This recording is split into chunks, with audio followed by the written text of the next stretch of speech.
मैं अनिरुद्ध मिश्रा सत्य में भारत न्यूज में आपका स्वागत करता हूं। समाजवादी पार्टी के प्रांतीय आह्वान पर एक दिवसीय धरना प्रदर्शन कार्यक्रम पूर्व सांसद धर्मेंद्र यादव जी के नेतृत्व में किया गया। इस धरना प्रदर्शन का उद्देश्य 142 सांसदों का निष्कासन था।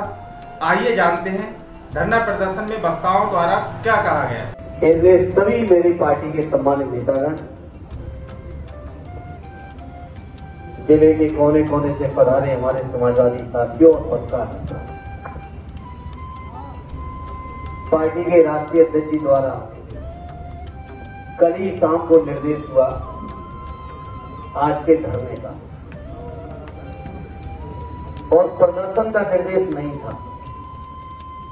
नहीं तो ये धरना यहां की बजाय कलेक्ट्रेट के गेट पे हो रहा होता।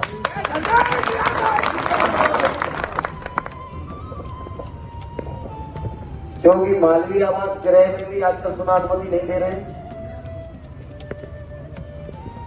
जिला पंचायत ये बगल का ये जो क्लब है इसमें भी सुना अनुमति नहीं दे रहे हैं। तो इसलिए हम लोगों ने अपनी पार्टी ऑफिस से धरने का काम कर दिया,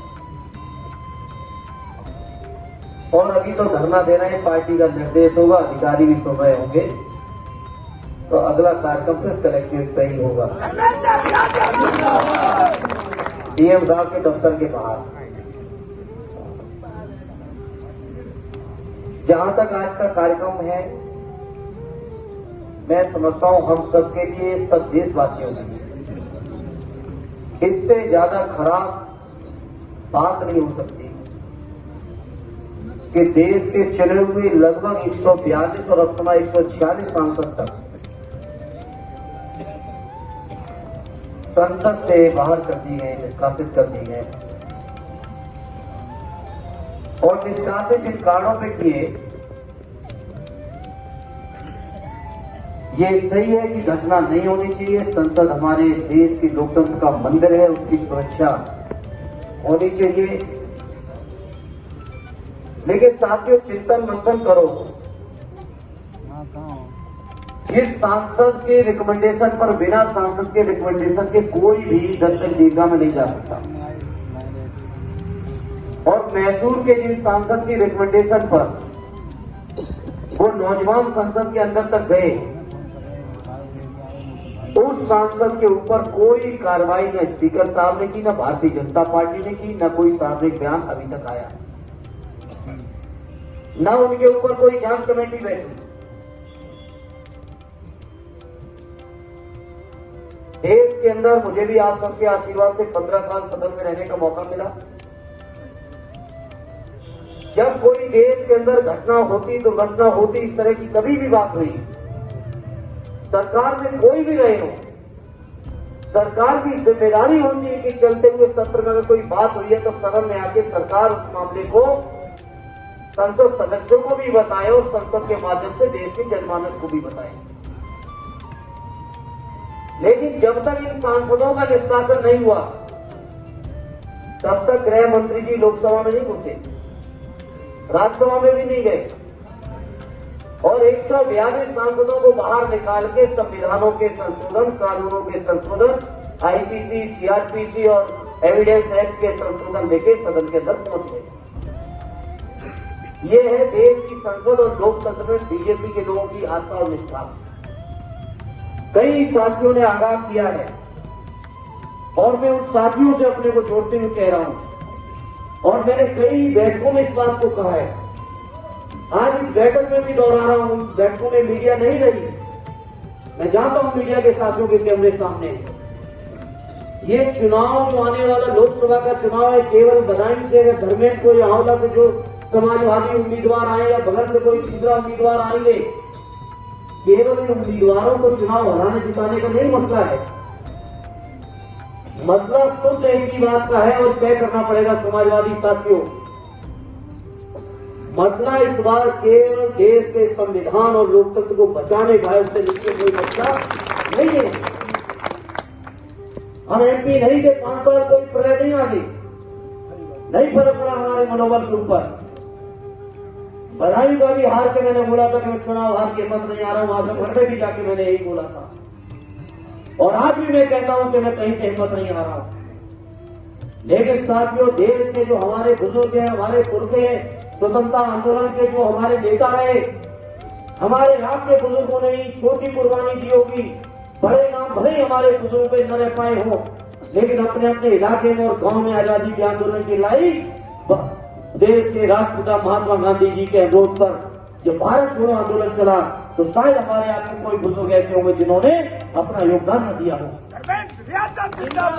सवाल आज ये है, 200 साल की गुलामी के बाद हमारे आपके पुरखों ने लड़के झगड़ के संघर्ष करके अंग्रेजों को भगाने का काम किया, और आने वाले समय में और आज का ये जो समय चल रहा है, हमारे आपके सामने जो हमारे बुजुर्गों ने आजादी दिलाई, जो बाबा साहब भीमराव अम्बेडकर जी के नेतृत्व में संविधान सभा ने हमें संविधान दिया, 75 साल से जिस संविधान ने देश और दुनिया के अंदर बड़ी बड़ी उपलब्धियां और हमारे भारतीय लोकतंत्र की चर्चा जहां दुनिया में होती है, ऐसे शानदार संविधान को बचाने का समय आ गया मेरे साथियों। और अगर हम लोग इस चुनाव को चुनाव ही ना समझ लेना, केवल लोकसभा चुनाव हार जीत एमपी हारने जीतने का सवाल खत्म हो चुका है। एक ही सवाल बचा है कि 24 के चुनाव के समय आपको देश के संविधान और लोकतंत्र को बचाना है या गंवाना है, ये तय करना पड़ेगा। क्योंकि बीजेपी जिस रास्ते में जा रही है, ये मीडिया के साथ यार नहीं समझ रहे, ना समझे, और इन साथियों की भी गलती नहीं है, इनके मालिक लोग नहीं समझ रहे, जो 5-5 हजार करोड़ बैंकों से जो माफ करा ले रहे, वो लोग समझने को तैयार नहीं हो रहे। जो पत्रकार समझाना चाहते हैं वो मुख्य धारा से निकाले जा रहे। जो चैनल लोग चला रहे थे, जो संघर्ष कर रहे थे, लोकतंत्र को बचाए थे, चौथे खंभे की सच्ची जिम्मेदारी निभा रहे थे, उनको सबको निकाल के बाहर कानूनी ट्रिब्यूनल करके कर दिया है।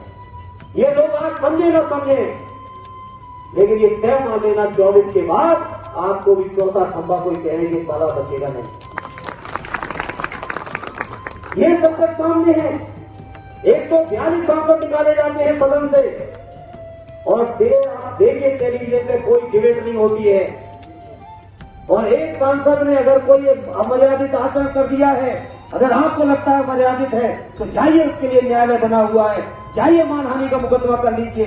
लेकिन उसके लिए एक सांसद के लिए 3-3, 4-4 घंटे अब तो डिबेट चलेगी, और 142 सांसद जब निकाले जाएंगे तो कहीं चर्चा नहीं होगी। ये है मीडिया का रोल। ये मीडिया के रोल के लोग अगर इस रोल में आ गए हैं तो कोई बात नहीं। साथी लोग कह रहे थे आज हमारे ऊपर हुआ, कल आप हंस रहे, कल आप पे होगा, परसों तक बचेगा फिर कोई नहीं। समय समय के साथ सबके साथ रहेगा। बताइए, गृह मंत्री जब सदन में सांसद कह रहे हैं कि बताओ घटना क्यों हुई, कौन दोषियों पे क्या कार्रवाई है, क्या आज तक केंद्र की सरकार ने बताई घटना क्यों हुई? आज की तारीख तक बताइए, संसद के अंदर नौजवान घुसे, हमले हुए, क्या सरकार का कोई जवाब आया? आज की डेट तक कोई जवाब नहीं। लेकिन एक सांसद ने अगर कोई अमर्यादित आचरण कर दिया, वो भी सदन के बाहर, और इनके सांसदों ने क्या किया सदन के अंदर? देश की 20-22% आबादी को सरेआम लोकसभा के अंदर गाली दी गई, और उस सांसद को इन्होंने पुरस्कृत करने का काम किया। आज तक कोई कार्रवाई नहीं की। राहुल गांधी जी जो कांग्रेस पार्टी के नेता हैं, हमारे सहयोगी गठबंधन दल के नेता हैं, वो बताओ उनके बारे में सदन के अंदर कौन कौन सी मेमोरी देश के बड़े बड़े पदों पर बैठे लोगों ने नहीं की हो? स्वयं प्रधानमंत्री जी ने की। मैं किसी और की बात क्यों करूं? और जब प्रधानमंत्री जी करेंगे इस काम को, तो बाकी लोग तो उनको खुश करने के लिए चापलूसी में और तेजी से करने लगेंगे। कहां लेके जा रहे हैं देश के लोकतंत्र को? और समाजवादी लोग जो लड़ाई लड़ रहे हैं, हमारे राष्ट्रीय अध्यक्ष जो संघर्ष कर रहे हैं, उनके संघर्षों को मैं आज फिर कहता हूं, उन्होंने नारा दिया है 80 हटाओ भाजपा हटाओ। ये मान के चलना साथियों, ये 80 हटाओगे तभी हटेगी, नहीं तो बीजेपी को कोई दूसरे राज्य हटाने नहीं जा रहे। ये जिम्मेदारी उत्तर प्रदेश के लोगों के ऊपर है, और इसीलिए उन्होंने नारा दिया है। तो कैसे हमारे गरीब लोगों को कैसे हिसाब राशन दे दो, गुमराह कर लो, मंदिर मस्जिद के नाम पे नफरत फैला लो। आज समय आ गया मेरे समाजवादी साथियों कि आने वाले समय में जो 2024 का चुनाव है, ये चुनाव बीजेपी के लोगों से हिसाब किताब लेने का चुनाव है। हिसाब किताब लो इस बात का जो 14 में नारे दिए गए थे, ये मीडिया के साथी नहीं ले पाएंगे। नौजवान कुछ लेना भी चाहेंगे तो इनके मालिक नहीं लेने देंगे, नहीं लेने देंगे इनके मालिक हिसाब किताब। ये रिपोर्ट भी बना के अगर भेज देंगे अपने स्तर से तो वो रिपोर्ट नहीं चलेगी अगर बीजेपी लोग नहीं चाहेंगे तो। इसलिए मैं कहना चाहता हूं हिसाब लेना पड़ेगा हमें और आपको। बताओ मोदी जी 2 करोड़ नौजवानों को हर साल रोजगार की बात की थी, 10 साल होने को आए हैं, कहां गए 20 करोड़ नौजवानों को रोजगार?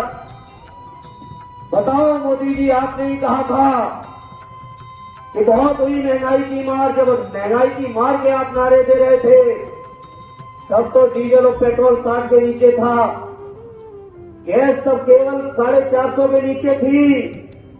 और आज जब महंगाई खत्म करने वाली सरकार 10 साल आपने चला ली तब पेट्रोल डीजल 100 पे पहुंच गया और मिट्टी का तेल तो आपका गैस के रसोई का गैस 1150 में खरीद गया। और तो और तमाम तरीके की महंगाई बढ़ा डाली। क्या कहते हैं किसानों की आमदनी दूनी। बताओ मेरे किसानों, किसी किसान की आमदनी दूनी हुई हो? अगर मोदी जी, आप लोग, योगी जी और बीजेपी के लोग बहुत अपने को बहुत इस हालत में खड़े हुए हैं प्रधान। अगला कार्यकाल जो इस कार्यकाल के प्रधान है 90% देखना अगला चुनाव ही नहीं लड़ेंगे और चुनावी नंबर है। अब इसके लिए भी तैयार हो जाओ। अगर कहीं अत्याचार होता है, कहीं अनाचार होता है, अगर उसके लिए आप नहीं लड़ोगे, आज उसके लिए नहीं लड़ोगे तो कल तुम्हारा नंबर आएगा, आज आपका नंबर आएगा। ये संसद में हम अपने सदस्यों को भेजते हैं, एक क्लर्क नहीं है, ना ही ये मजदूर है जो दीवार जाके खड़ी करेंगे। ये लोग हमारे नुमाइंदे हैं, हमारे हक के लिए, हमारे अधिकार के लिए लड़ने का काम करते हैं। अपोजिशन का काम ही ये है कि वो सरकार को चेताए, बताए कि तुम गलत कर रहे हो और उसे वो ठीक करे। आखिरकार हम सब देश को तरक्की चाहते हैं, लेकिन होता नहीं, करते नहीं। आज की तारीख में अगर आपने ये बात गांव-गांव जाके गरीब को, मजदूर को, किसान को नहीं समझाई और उसे तैयार नहीं किया तो देख लेना 22 जनवरी के बाद वो तो राम मंदिर का झंडा लेके चल देगा और वोट दे देगा। लेकिन उनकी आने वाली पीढ़ियां, जैसे कि रिजवान साहब कह रहे थे कि ये लड़ाई हमारी आने वाली पीढ़ियों की है, हमारे मुस्तकबिल की लड़ाई है। अगर आपने नहीं लड़ी तो आगे आने में, अभी तो थोड़ा संशोधन हो रहा है, आगे क्या क्या संशोधन होगा आप कल्पना नहीं कर सकते। हिंदुस्तान जो डेमोक्रेटिक नेशन था वो पुलिस स्टेट बन जाएगा, आप घर से निकलने के लिए तबाह हो जाए। मुझे वो दौर याद है जब समाजवादी पार्टी की बेटे ने और बहुजन समाज पार्टी की सरकार थी। बाबूजी श्री बनवारी सिंह जी जब अपनी कोठी से एमएलसी थे और चलते थे तो एक हुजूम चला करता था उनके पीछे, और जिस ऑफिस में पहुंच के और जहां अफसर से खड़े खड़े जो उन्होंने बात कही वो बात मानी जाती।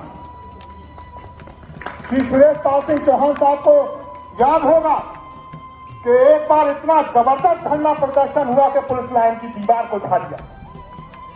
आज हम लोग अगर यहां बैठ के धरना प्रदर्शन कर रहे हैं तो यकीन करना कहीं ना कहीं कुछ कमजोरी हो गई है, और कमजोरी प्रजातंत्र की नहीं है, बताओ आपकी क्या है? जब जो आपने एमपी बना के दे दिया आपको विधानसभा लोकसभा से बाहर फेंक दिया, हम कहाँ जाएंगे? और मैंने कल भी एमपी साहब की पोटी बड़े रिजवान साहब थे और सबसे, जब देश की आजादी की लड़ाई लड़ी उसी तरह से आपको ये लड़ाई लड़नी पड़ेगी। जब गांव का आखिरी आदमी आपके साथ खड़ा होगा, और वो तब खड़ा होगा जब उसको ये समझ में आ जाएगी ये 5 किलो तुम्हारे लिए अनाज नहीं मिल रहा है, 5 किलो तुम्हारे लिए घेर मिल रहा है, तुम्हारे बच्चों को खत्म करने के लिए मिल रहा है। ये हमें आपको बताना पड़ेगा, ये 5 किलो तुम्हारे लिए नहीं है। कौन सी भारतीय जनता पार्टी के नेताओं की सरकार में कौन सा ऐसा प्लांट है जहां से 5 किलो गेहूं आप दे रहे हो? ये भी आपने पैदा किया और आपका गेहूं आपको वापस कर रहा है, कोई बड़ा काम नहीं कर रहा। और वो आखिरी आदमी जो झोपड़े में रहता है वो 5 किलो में ही खुश है, वो किसान की सम्मान निधि में ही खुश है, पर वो ये नहीं देखता कि शाम को मोटरसाइकिल को हाथ दिया जाता। अगर कागज दिया तब तो हाथ लगाने की जरूरत नहीं, फोटो से क्लिक किया और 5,000 का चालान आपके घर में आए। बताओ कितने गेहूं चले गए आप? एक मोटरसाइकिल का चालान 5,000 का, 25,000 का, 10,000 का।